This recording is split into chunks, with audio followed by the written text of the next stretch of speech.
We're on our way to an undisclosed secret location, escorted by Sony Computer Entertainment Security, to meet the newest member of the PlayStation family. With the formal announcement at this year's E3, everyone wants to get their hands on the new PSP GO. And that's exactly what we're going to do.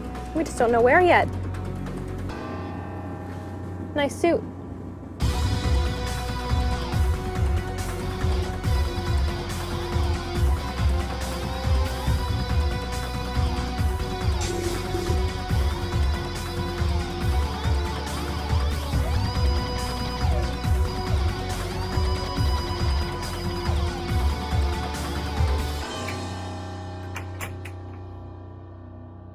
Over here. Veronica, glad you could make it. Thanks for coming. Have a seat. I think there's something here you might want to take a look at. Was all that really necessary? We've got top secret information. Are you ready? I am. Welcome to Mama. Wow, it's so tiny. It's so much smaller. But wait a second, where is everything? Try sliding. That's how you play the game. I get it now. So fill me in. What's this all about? So this is our newest PSP. It's called the PSP GO. All right, so I want the nitty-gritty tech specs on this baby. No problem. Down and dirty. So it's a 3.8-inch screen. It's 43% lighter than the PSP 3000. 16 gigs flash memory, Bluetooth support, and all digital content. So the UMD drive goes away. So it's going to be, I think, something that a lot of consumers are going to really like, being able to just download straight to a hard drive. It's a memory stick micro. Yeah, what you're picking out here, so that you can add extra memory to it if you'd like. Again, there's no excuse. If you run out of space here, you have a lot of content. So it'll be something that the digitally savvy consumer is going to really enjoy. We'll set it right down here between the two of us.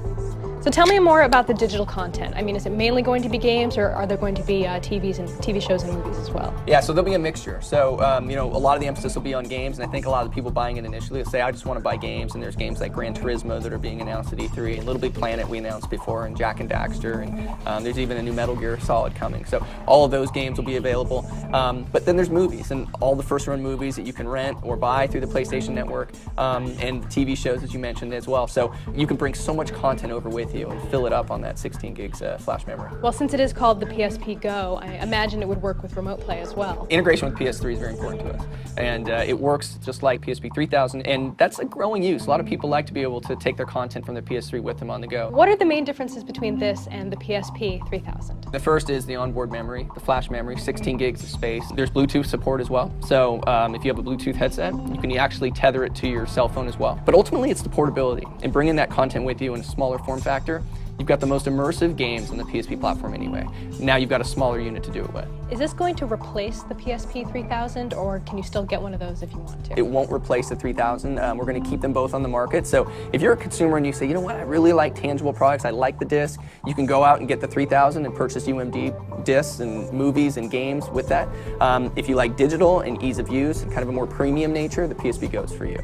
Does the design open up any new opportunities for developers? If you're a developer, you could say, you know what, maybe I want to create a smaller package, a game that's a little bit easier to play on the go. Maybe something that you'd play for 10, 15 minutes and then put down. Just kind of break up the game a little bit more. So developers, I think, are going to be looking at that. In the initial launch, we're going to have some pretty similar games between the two, but I think longer term, you'll see some changes. There have been a lot of rumors about the future of the PSP, and this device in particular has been very cloaked in secrecy for the past few months. Why this? Why now? Well, I think it's relevant. I think in this particular case, we always look to push innovation. For us, we wanted to get into digital and really kind of meet the needs of our consumer.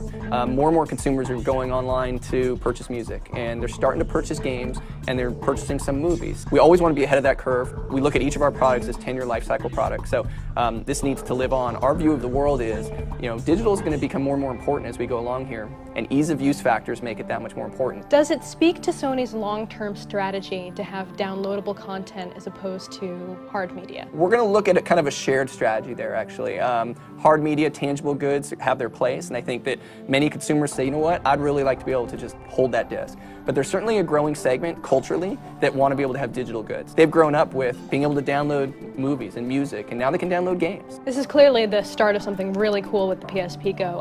Where do you see it going in the future? There's a lot of back-end service and support that we'll be putting against it that I think will really excite the base. There's obviously all the games that are coming from discs that'll be available on PlayStation Network, but it's also new IP, new product, new games that are available, only for download. Our focus is really on working with developers, ensuring that they look at the usage model for the Go, and then looking at the services that are going to be available and kind of accentuating those services for how someone would use Go. When are we going to see this available? I think a lot of people have been asking about when it's going to come and when we're going to actually make our push towards digital. So it is finally here. It's coming this fall. We think it's going to be a huge product for us. Am I looking at the only one in existence right now? Actually, got a second one. Well, well, well. Put Gran Turismo on there for you.